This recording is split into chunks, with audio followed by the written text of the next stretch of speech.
Congrats to Duke. They're a great team, and they really killed us inside, especially Vernon. Very difficult cover, very efficient, and they do a great job of getting in the basketball. I'm proud of my team. I thought we fought and put ourselves in a position where we had a chance late. I thought we were able to handle their pressure. I thought we were able to get downhill, get to the basket, and get some shots. Aldi's had a great game. It's the best game he's played here, and so I'm proud of that.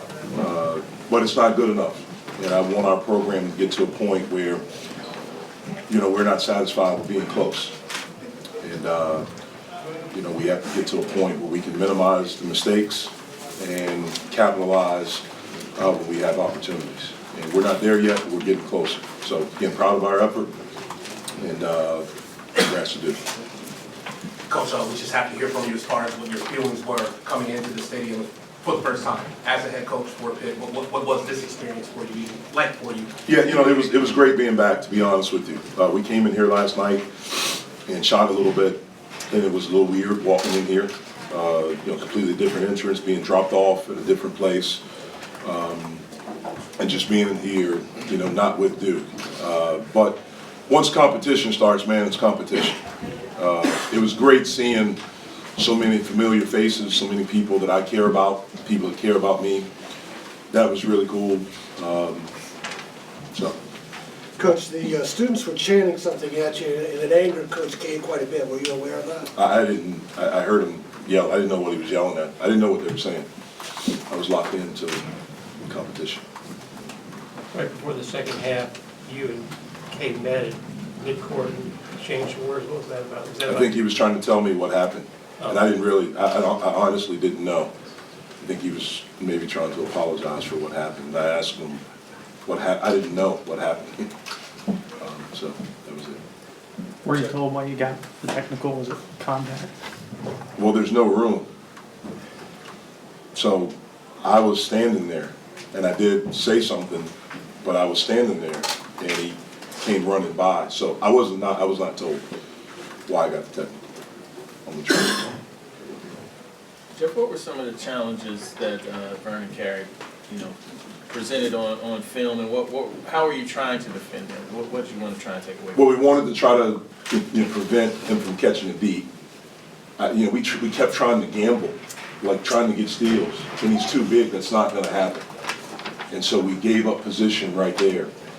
And our plan was to try to make him catch a deep, and then go to double, and not let him get to the right shoulder. And we didn't do a good job of it. When we did it and we executed it right, we made it a lower percentage shot. But we didn't do a good job of that.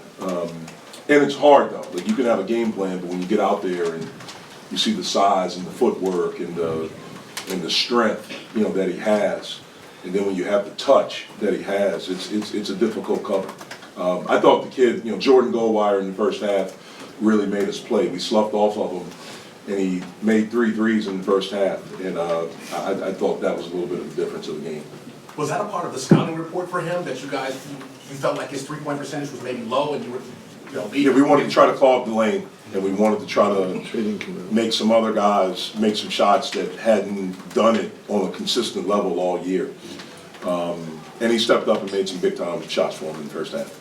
Jeff, what did you guys do to them in that stretch in the second half when you cut the lead from 18 down to 3? You really kind of outplayed them for about 5 or 6 seconds. Well, I thought the main thing was that we defended. If you go back, like when we started the second half, we were scoring, but we were playing no defense. And we were just exchanging buckets, and it was 2 for 3 because they were hitting some threes. And I thought during that stretch, our defense picked up, our help side defense picked up. We were able to rebound the basketball. We were able to get out in transition. We were able to pitch it ahead and get some baskets.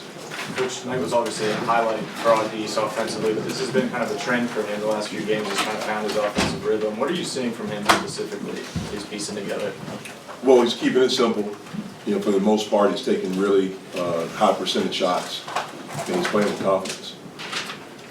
How did expectations meet reality for what you thought this night would be like, coaching on that sideline?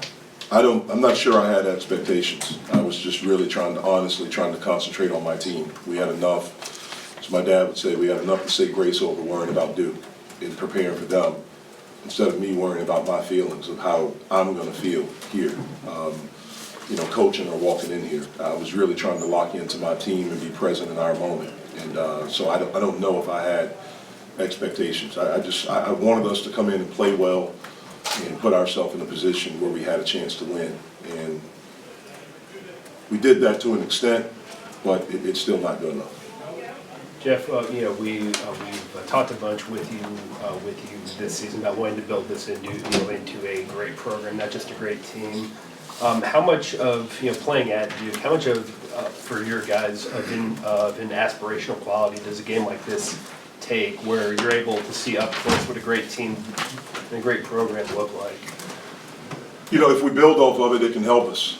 One of the things that happens with us in our area is if we're close, these guys get patted on the back. And, oh, you're fighting, and we gotta get to a point where we don't accept that. As a program, as guys, as young men. I don't, but I'm not out there playing.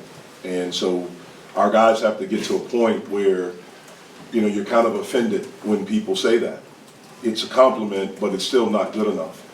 Because there are things that we can do to change it. But it's not gonna change if we just accept close is good enough. And so that's where we have to get to.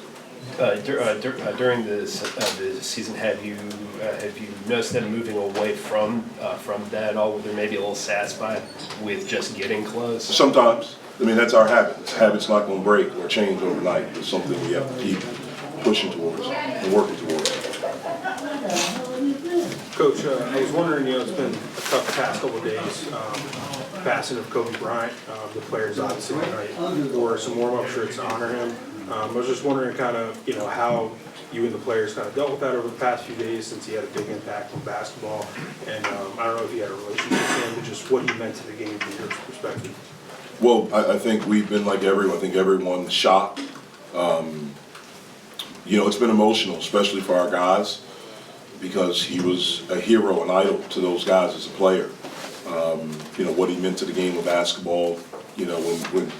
When you're in the conversation of one of the greatest ever, then you're really good. Like, nothing else really has to be said basketball-wise. So it's been an emotional few days, just like it has been for everyone.